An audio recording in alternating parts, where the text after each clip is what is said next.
अब हम लोग अनुपात एवं समानुपात के अगले प्रश्न को हल करने वाले हैं।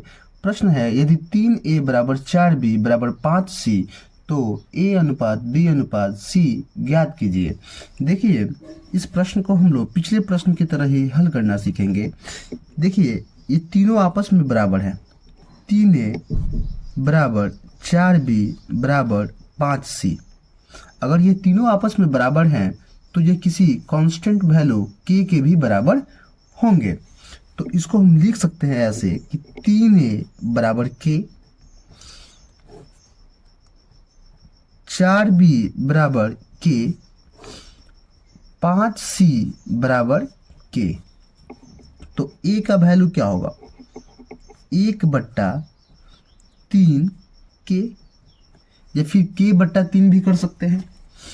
b का वैल्यू होगा 1/4 और ये k।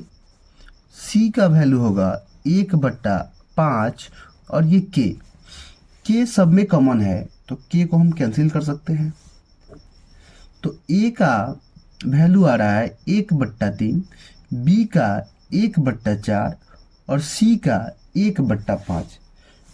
लेकिन हम क्या करेंगे कि ये हमारा वैल्यू अभी नहीं आया है, क्योंकि अनुपात में जो वैल्यू होगा वो बट्टा के रूप में नहीं होगा।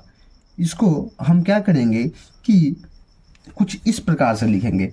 सबसे पहले हम क्या कर लेते हैं कि a का मान जो 1/3 दिया गया है, b का मान 1/4 और c का मान 1/5 दिया गया है।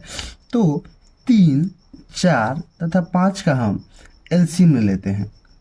3, 4, 5 का अगर हम एलसीएम लेंगे तो 60 निकल के आएगा।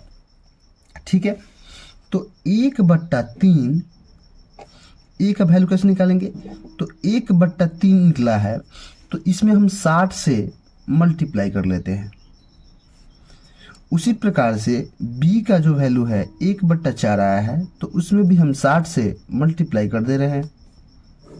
c का वैल्यू 1/5 आया है तो इसमें हम 60 से मल्टीप्लाई कर देते हैं। ठीक है, 3 से 60 20 बार में कट जाएगा, 4 से 60 15 बार में, 5 से 60 12 बार में कट जाएगा।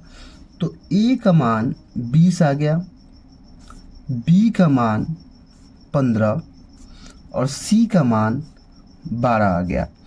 तो a 20, b 15 और c 12 हो गया। तो इस प्रकार से a अनुपात b अनुपात c का मान निकल कर आ चुका है।